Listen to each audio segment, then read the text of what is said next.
Anyways, let's move on to our last. Phrase. Indeed. Let's move on to our last topic this evening. We're talking about technology, of course, and we've got the new MacBook, the 16-inch variant of the MacBook Pro. I don't know if either of you are Mac users, but I'm a big fan of Macs. I had a MacBook Pro 15-inch for a good 5 years, and then I moved to Korea, and now I can't get it because you can't mail lithium-ion batteries overseas. So I have to go back to the United States to get it because it has a 6-cell battery. So a little PSA for you. You can't get Macs mailed overseas internationally. So since then, I've kind of switched back to PC. I've actually switched to a desktop from a laptop. So it's been interesting because it kind of forces me to focus my work and effort into a location and a place and a time versus necessarily having the laptop out and, chipping it away things while I'm on the go. So it's an interesting sort of paradigm shift for me, but I saw this new 16-inch MacBook Pro and I was like, wow, damn, this is an impressive piece of gear, and it definitely gave me some gear acquisition syndrome feelings. It's been tough to not buy this. But let me throw it over to you guys. Any Mac users in the house? Yes, big time. I certainly use a Mac and a PC, and my problem sort of with all these Macs and stuff like that right now is you can get comparable stuff that will blow away the Mac for cheaper. And when Mac, especially with this new Mac 16, if you spec that out with the largest SSDs and also it's a $7,000 computer, which is actually ridiculous. A steal. I mean. Yeah, exactly. They solder the SSDs in and chips in, so you can't switch them out. I bought a Dell XPS and I swapped out the SSD and put it in a different hard drive, and it was good to go.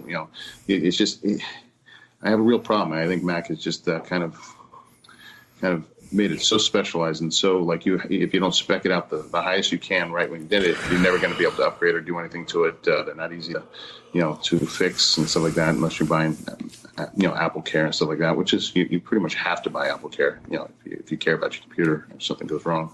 It's a nice computer, but when you can buy if you look at what Razer's putting out there into their studio books and their laptops, those things just scream. Those things are phenomenal. You have people like Linus who put out 4K content on YouTube every day. They switched over to all of the Razer stuff and switched off of Apple just because Apple's just not supporting what the creative people like they used to. Sure. Andrew, you're a big Mac user. What are your thoughts on this new computer?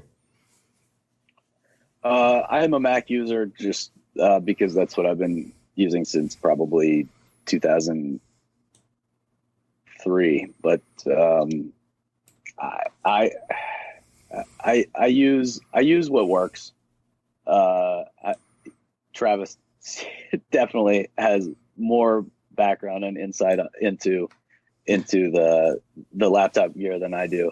I have a 13-inch laptop, and the way we work it, we're working on the go, and the smaller the better. Obviously the faster, but I think that the technology seems to have gotten to a point where even the smaller MacBook Pros are delivering pretty solid speed to be able to pump images out, download, and move them. It certainly seems for what you're doing. You're mainly doing culling and stuff like that. You're not doing retouching or all that kind of stuff, or Photoshop stuff or anything like that. So it's not that demanding. You're kind of doing, let me see it, let me deliver it, let me transfer it. Exactly. The smaller the better. As long as it just works, and Mac has always just been that company that everything just works. Yeah. For the most part. So I will say though that I just got a new 13-inch laptop, and now that I work for AP, I use whatever they give me, and usually it's pretty solid. But the port situation, it has been an issue. The laptop they gave us, there's 2 ports for the whole, and one of them has to be used to power the computer. So. And because we're running and gunning, so I got the multi-dongle. I'll show you. Maybe I don't know if you can see this. This is the back of my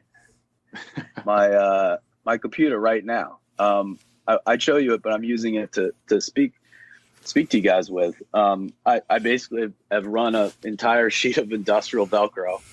I have a multi-dongle port stuck on there. I have card reader stuck on there. I have another external hard drive. I mean, this thing, when you walk into a room with this thing, people look at you like, what? There's all these wires running all over everything. By the time you've made it smaller, you've actually made it bigger. Yeah, exactly. Yeah. So that has been one strange thing where all these ports have been, they're now outside of the computer at all times. Yeah, that's one of the things, when they announced this revision, I was like, great, they fixed the keyboard. Great, they brought back the escape key. Great, they made the screen bigger. Great, they figure out the heat issues. So you're not going to be having so much thermal throttling and stuff like that. They pretty much answered every single pro's needs and desires, except for simple stuff like an SD card reader, an HDMI out. It's like, my mind. if you're willing to increase the size of it to, accommodate for a larger battery and full size keyboard with actual, whatever they're calling the hinge, you're willing to make it thicker, go the extra mile and add those 2 extra ports. I mean, or, a real, USB port. I know that their whole philosophy is to go the single port to rule them all, which is USB-C. And I've gotten used to that. I've got a billion dongles in my closet for anything I need to do. But it's still frustrating. It's like it's almost like a little half measure. Like they went almost all the way, but they couldn't bring themselves to go back. They've dedicated themselves to USB-C and they're going to go like that till the end of time. What I think is neat too about the MacBook, and this isn't really something that you're thinking about probably, or even you, Travis, but maybe you are, or I can get your thoughts on, is the studio microphones that are built in, so-called quote unquote studio microphones. And I've heard some of the reviews and some of the people who've used it, and they sound fine. And I could see myself, like, if I'm on the road and I don't have my microphones with me or something, I could potentially see myself maybe hosting this show with them. But then I think about the time I did host the show with my laptop, and it was just, the fans were going loud as crazy. And I even had an external mic at the time, and it was still like picking up all that, loud fan noise. And I know that they've got that, more mitigated, but I just can't imagine, because I'm running OBS, I'm running a billion things in the background. I can't imagine that fan noise won't get picked up by those microphones, but I don't know. Overall, though, I'm impressed with what they've created, but at this time, I had to stop myself from purchasing it.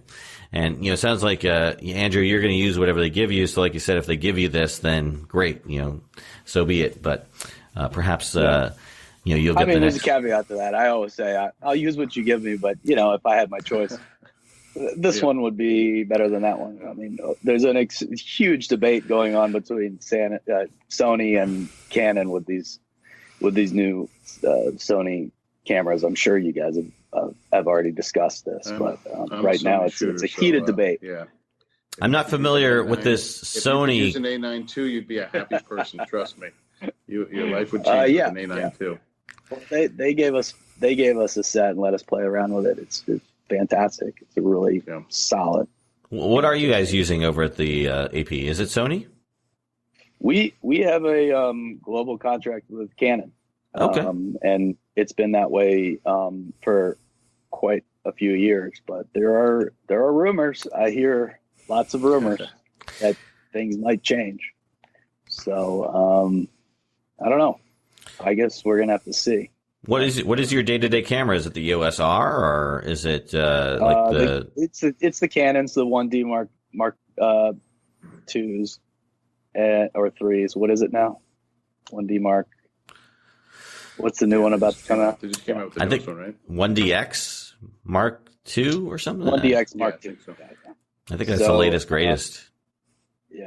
They we got a chance to see some of their upcoming products from Canon, and they are an improvement. But Sony still has a step on them, and they really have a step on Nikon.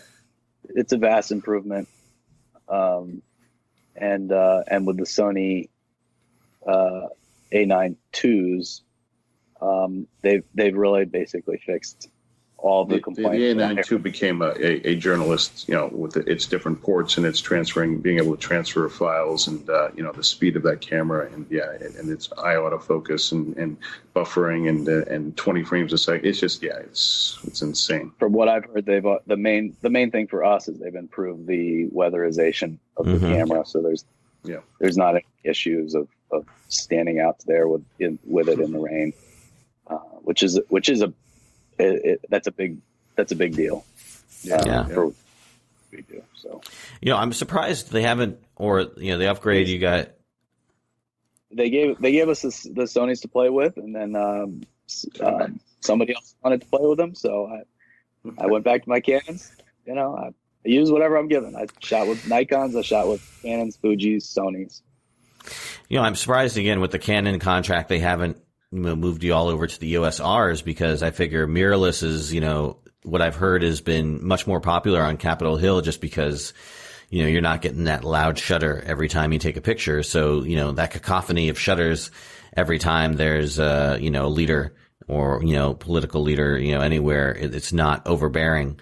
And that's what I've heard from other people who've shot or are shooting in DC, is that there's more of a trend to go mirrorless because of that electronic shutter allows for more silent shooting. We're right on top of that, of the silent shooting taking over everything. I would say within the next year or two, we won't have loud camera shutters anymore. There was, I'm surprised it's not mandated. Well, White House. It was a thing just about a month ago when Nancy Pelosi announced that she was going to be opening the impeachment inquiry. They had a pool of photographers in there, and they said her office, which is the first time that this has ever happened, said all cameras have to be the mirrorless silent cameras. Wow. And so AP still doesn't. I mean, we all shoot with Canons, so we had one kit of Sony, and somebody had to put it over to me, and it was completely not set up to wireless transmit or anything like that, and Travis, I know you know about the Sony menus. I mean, that is their biggest. It's not intuitive if you haven't used it. Yeah, even I've been on it for years. Sometimes I'm like, oh, where was that? If you don't know how to use it, I mean, it is a steep learning curve. And so, I got the camera set up, ready to go. But if we didn't have the 2-hour heads up, I got those cameras set and ready with 5 minutes left. Next time, give me a call. I'll help you out on the fly. Well, it had been a year, so I remembered it. It just took a little while, and then you have to set each one up. So anyway, that is where it's going, and a lot of people were really kind of taken aback by that request. That was the first time that had happened. So I think it's better for everybody. The silent. Yeah, 100%. You would think at certain points they want that shutter sound, because it's sort of like opening up a champagne bottle with no pop. It's like sometimes you want it quiet, and sometimes you want that drama of all the shutters going on. Yeah, maybe for David's, maybe for the podcast, so they hear the shutters going on in a big news event. Yeah. Well, at our opening of the new Around the Lens Museum, I want as many shutter sounds.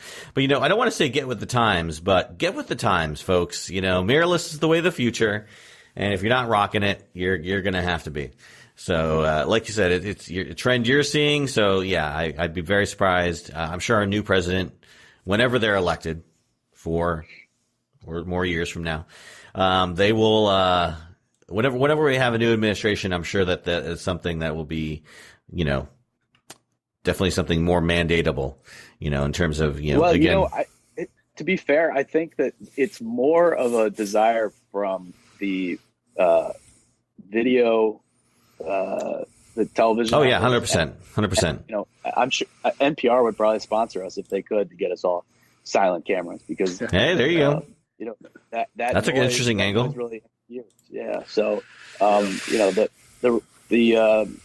politicians have been used to it their whole careers. So, in fact, I had a one-on-one flash. Or just don't use flash. I mean, the ISO can get so high. I know, it's true. I had a one-on-one portrait shoot with Rod Rosenstein just when the Sonys came out. So people didn't. I mean, it was a brand new thing, and I put him in front of a window, just making a couple of quick portraits, and it got really awkward. I'm looking at him through the viewfinder, and he goes, "Are you going to take a picture?" And I was like, "Sir, I'm so sorry. These new cameras." And he was like, "Wow." I mean, he was like stunned.